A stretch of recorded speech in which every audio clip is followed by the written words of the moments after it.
session number 5.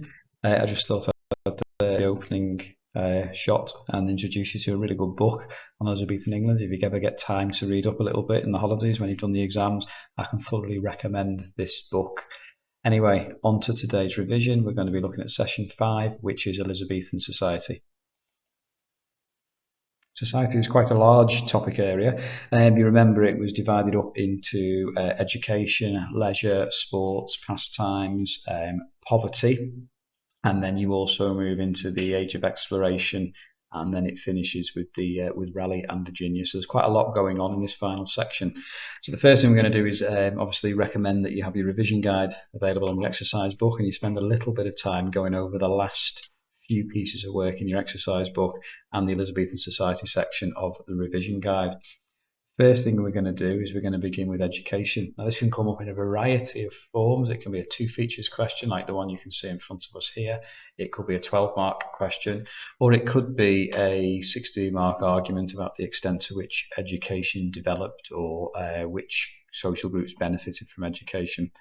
We'll start off though with a 2 features question on schools in early Elizabethan England. So you want to be thinking about types of schools, who went to school, what schooling was available, rich, poor, nobility, male, female.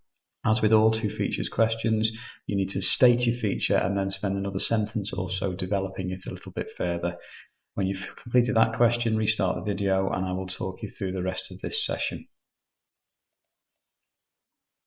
Moving forward, we're looking at leisure, sports, pastime. So a simple recap task here. Okay, we're looking for examples in this column here, and then we're looking for you to indicate whether it was for male, female, rich, poor, so the nobility and gentry, or the poorer classes.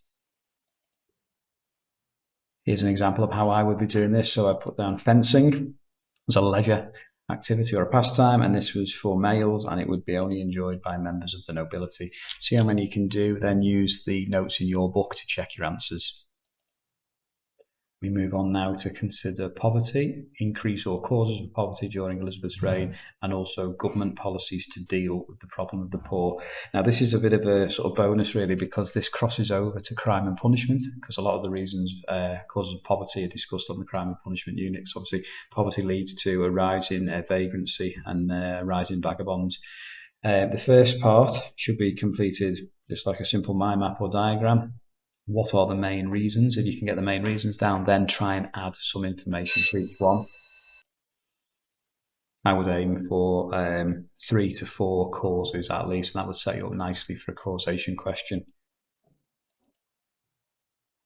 Okay, moving on, we've got another 2 features question, government policy. So we're looking for the various different poor laws or vagrancy acts and so on. Without giving too much away, just remember that there's a development during Elizabeth's time.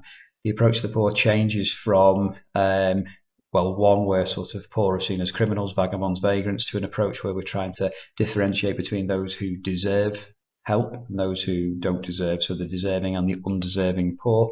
And there are systems in place by the end of her reign to provide help for those people who genuinely can work but just are unable to work because of unemployment.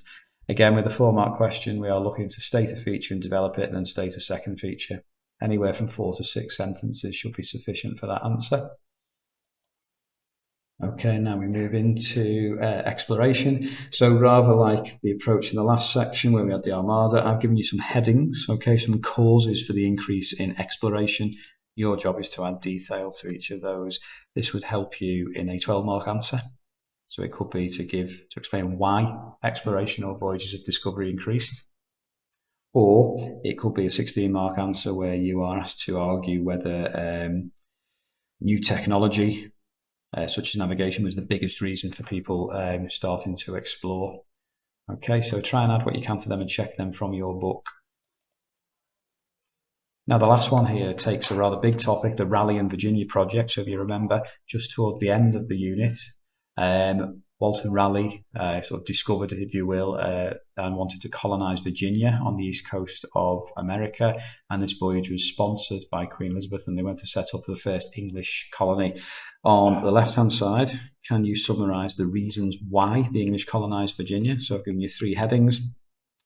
And then on the second column, can you summarize the reasons why the Virginia project failed. Now you'll notice I put Roanoke in brackets because Roanoke was the island where they first landed, and occasionally on the exam this can be referred to as the Roanoke colony rather than just Virginia, okay, or the Virginia project. So just be aware of that. Again, check that one off in your book when you are done, and that's session 5 completed.